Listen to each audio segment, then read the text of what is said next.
Greetings, friend, and welcome. In 2023, Deputy Secretary Kathleen Hicks announced the Replicator initiative as a push to field thousands of autonomous systems across multiple domains within 18 to 24 months. The goal was to get real systems into the hands of warfighters on a timeline the Pentagon rarely achieves. Hicks said Replicator begins with all-domain attritable autonomy to help overcome the PRC's advantage in mass. More ships, more missiles, more forces. The challenge is no longer only building better weapons. It is how to respond when an adversary can flood the battle space with more platforms than you can easily track, target, or destroy. Replicator is built around systems that are unmanned, relatively low cost, and acceptable to lose in combat. That changes the economics of warfare. Instead of protecting every platform as a precious asset, commanders can field large numbers of cheaper systems and tolerate losses while still accomplishing the mission. Cheap drones and other commercial technologies used in Ukraine show that mass no longer means only tanks, ships, or aircraft. It can also mean large numbers of smaller systems that are harder to plan for, harder to hit, and harder to defeat. Replicator reflects a lesson increasingly visible in modern conflicts. Quantity itself has become a form of quality. Replicator is not a new program of record and not a single platform. It is a Pentagon-wide acceleration effort that uses existing funding, authorities, and procurement lines to push autonomous systems into service faster.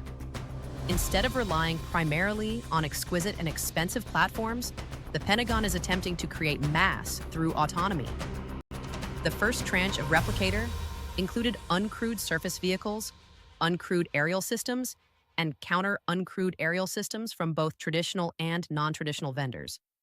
One named example was the Switchblade 600 loitering munition, while maritime efforts included the prime fast-track process to expand inexpensive uncrewed surface vessel options. Replicator 1.2 added more systems in the air and maritime domains and included software enablers meant to improve autonomy and resilience. Included systems range from the Army's Ghost X and C-100 drones to the Marine Corps' Altius 600 and the Air Force's Enterprise test vehicle.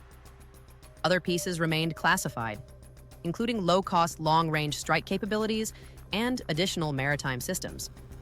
The Pentagon said Replicator also includes integrated software enablers designed to coordinate hundreds or thousands of unmanned assets in a shared environment. That means Replicator is not only about buying many drones. It is about building the software architecture that lets large numbers of autonomous systems operate together and remain useful in the face of jamming and countermeasures. Some competitive awards were made 3 to 4 months after funding was appropriated, much faster than normal. Speed is becoming a capability in its own right, not only on the battlefield, but inside military procurement itself. What Replicator did in under a year could often take 5 to 10 years, or even 7 to 10 years, through ordinary Pentagon processes. Replicator leans heavily on commercial technology and non-traditional defense firms. In the second tranche alone, the Pentagon said it considered more than 500 commercial firms for hardware and software opportunities, awarded contracts to more than 30 companies, and said 75% of them were non-traditional defense contractors. The initiative is designed to pull the speed of the commercial technology sector into military acquisition. In 2024, the Pentagon said Replicator 2 would focus on countering small, uncrewed aerial systems at critical installations and force concentrations. Once cheap autonomous mass becomes normal, every military also has to defend itself against swarms and saturation attacks. Replicator is the Pentagon's attempt to turn autonomy into military mass. War is being reorganized around large numbers of cheaper, expendable, software-coordinated systems that can be fielded quickly and lost without collapsing the force.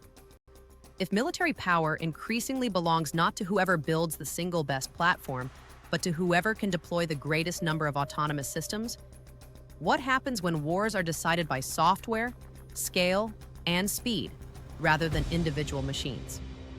This has been Mike Asai, and you're watching The Singularity Hub. Subscribe for more. I'm Fro.